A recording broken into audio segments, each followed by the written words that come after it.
point mort haut, c'est-à-dire PMH. Lorsque les pistons des extrémités atteignent leur limite maximale PMH, c'est-à-dire angle 0, on va donc, à l'aide d'un marqueur permanent, mettre un repère sur la poulie du vilebrequin. Mais au final, on s'aperçoit que le repère d'origine de la poulie se positionne correctement vers le repère fixe du bloc moteur. Donc pas la peine de faire un traçage avec un marqueur puisque sa position est correcte. Donc au final, lorsque les pistons des extrémités atteignent leur limite maximale PMH, on a donc calé la première partie, celle du vilebrequin, au point 0. Il faut juste savoir une chose, que le système de repérage peut différer d'un moteur à un autre puisque le système de fonctionnement diffère entre un constructeur et un autre. Donc ici, la culasse a été enlevée. Donc j'ai profité de réaliser cette vidéo. Vous pouvez voir les traces des soupapes sur les pistons, comme la chaîne n'était pas bien calée. Donc on va effectuer une dernière vérification de repère. Le voici.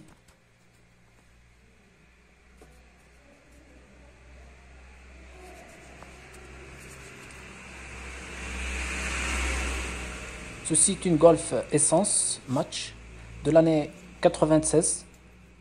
Voici donc les traces des soupapes. Elles peuvent donc facilement s'user lorsqu'elles touchent les pistons.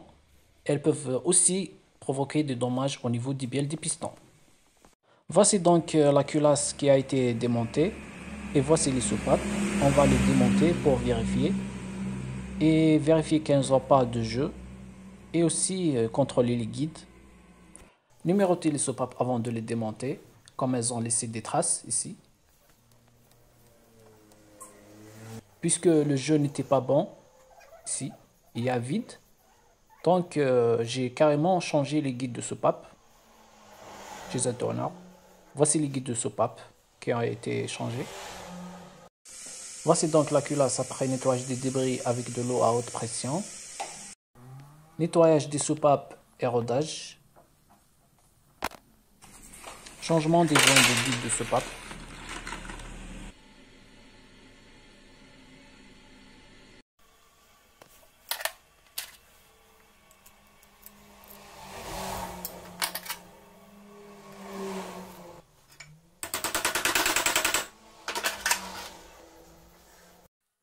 Une fois les joints de guide ont été remis, on doit remettre les soupapes, les caler bien sûr pour pouvoir remettre les cales. Donc voici un outil que j'ai fabriqué pour pouvoir les remettre facilement. Voilà. Les poussoirs hydrauliques des soupapes ont été changés. Donc j'ai profité de réaliser cette méthode pour vous montrer comment les remettre. Il suffit de prendre un aimant et les agiter jusqu'à le faire entrer. Bien sûr, toujours mettre de l'huile à chaque procédure et à chaque pièce que vous allez monter. Mais aussi un nouveau tendeur de chaîne et une chaîne de distribution nouvelle pour garantir notre travail. C'est la procédure à faire lorsque le moteur est décalé. Et voici donc la culasse qui a été remontée.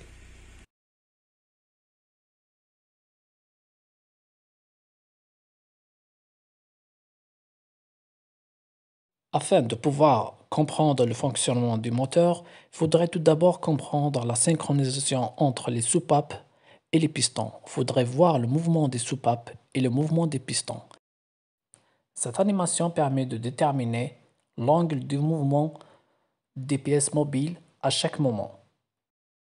Selon le constructeur, plusieurs technologies existent afin de commander le moment idéal pour l'injection et le moment idéal pour l'étincelle de la bougie. Par exemple, le capteur PMH permet de calculer chaque angle du moteur des pièces mobiles afin d'envoyer des signaux vers la mémoire et le calculateur. Et ce calculateur permet d'envoyer des signaux afin de commander séparément l'injection et le moment de l'étincelle de la bougie. Il y a aussi des technologies différentes entre chaque constructeur, comme par exemple ici nous avons le Delco. La rotation mécanique du Delco est commandée par la rotation de l'arbre à cam. Ce dernier appuie sur le soupape afin de commander le moment d'ouverture et de fermeture. Les cames de l'arbre à cam sont déphasées afin de provoquer des explosions successives sur un tour complet. Afin de trouver le point zéro au niveau de la culasse, on va se concentrer sur le moment d'admission du cylindre numéro 1. Le point zéro de la culasse, c'est au moment du toucher des soupapes d'admission du cylindre numéro 1, qui est représenté comme début d'admission. Voici la position mécanique des cames de l'arbre à cam.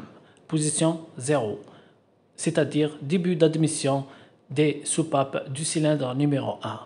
Au moment d'appuyer sur les soupapes, c'est-à-dire début d'ouverture des soupapes d'admission, c'est le point 0 de la culasse. Et comme dans notre cas, nous avons un seul arbre à cam, donc nous allons repérer les soupapes d'admission, c'est-à-dire les cames d'admission du cylindre numéro 1.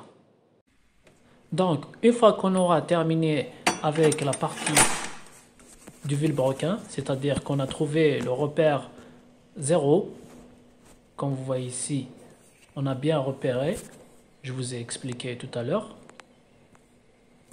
On va maintenant passer au deuxième étage, c'est-à-dire la partie de l'arbre à cam. Voici les cams.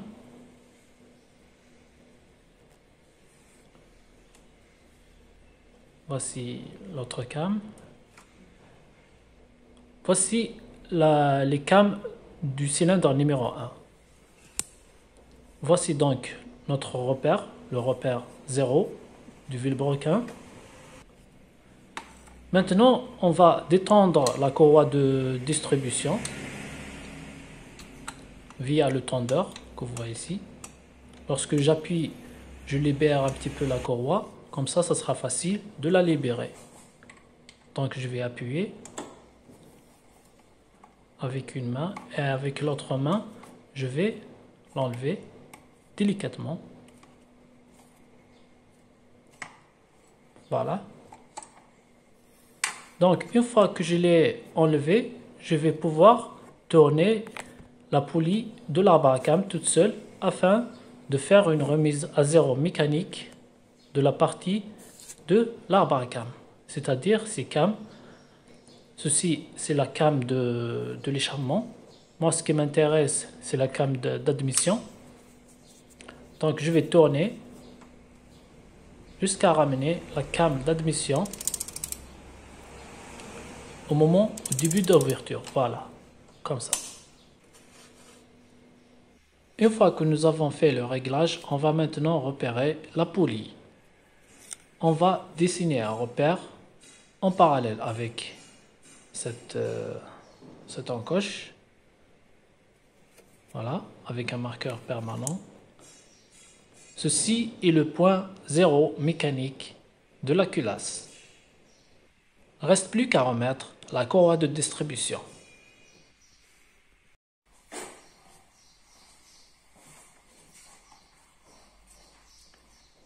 Le principe, c'est le même. Avec une main, on va la mettre et avec une autre, on va détendre le tendeur pour pouvoir la mettre facilement. Avant d'allumer, faites un tour de la poulie manuellement. Il est toujours conseillé de faire cette procédure afin d'assurer que vous avez fait un bon travail. Une fois que nous avons allumé le moteur, on va effectuer des réglages sur le Delco grâce à ce stroboscope. Alors le principe est simple, on va brancher l'alimentation de ce stroboscope vers 12 volts de la batterie et ainsi que celle-ci, il y a une indication avec la flèche, le sens du courant, voilà, il faut que ça suive le sens du courant. Donc on va la placer sur un faisceau de bougie. Ensuite, on va brancher les 12 volts. Voilà, sur la batterie. On va effectuer un test. Ce sont des micro-flashs. Et voilà. Alors, ce sont des micro-flashs qui se synchronisent avec le repère de la poulie du vilebrequin. Une fois que ça clignote avec le repère, c'est le bon calage. Maintenant, on va donc desserrer les vis que vous voyez ici pour pouvoir faire incliner le delco vers la gauche ou bien vers la droite pour modifier le moment de l'étincelle des bougies et ainsi effectuer l'avance ou bien le retard pour le moment de l'étincelle. Ceci va en quelque sorte faire un calage minutieux du moteur.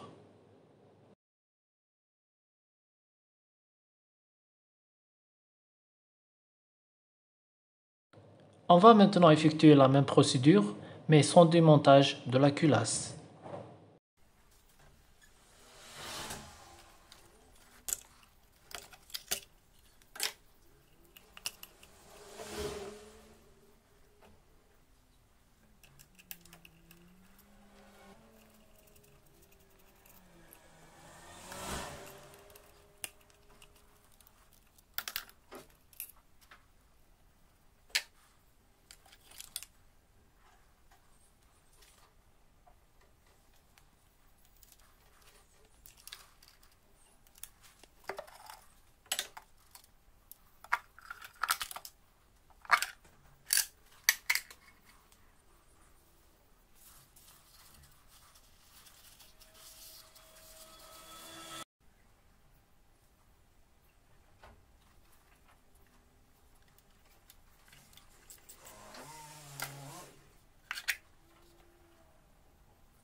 Donc ici, nous allons enlever la première bougie du cylindre numéro 1 afin d'utiliser une tige et de localiser le PMH du cylindre numéro 1 et pouvoir ainsi localiser le repère du vilebrequin.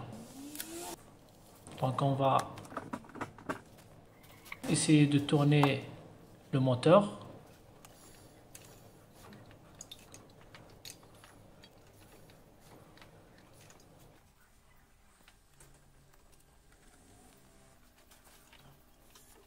Grâce à cette tige, on va essayer de localiser le PMH du cylindre numéro 1. On peut donc déduire le niveau maximum du piston grâce à cette tige. Vous pouvez donc voir comment j'ai essayé de mettre la tige au maximum. Quand le piston sera au niveau max, il faut avoir un début d'admission, et c'est notre cas. Une fois que c'est fait, on va contrôler le repère de la poulie du vilebrequin et ainsi repérer la poulie de l'arbre à cames. On a donc trouvé notre point 0 qui correspond parfaitement au début d'admission du cylindre numéro 1.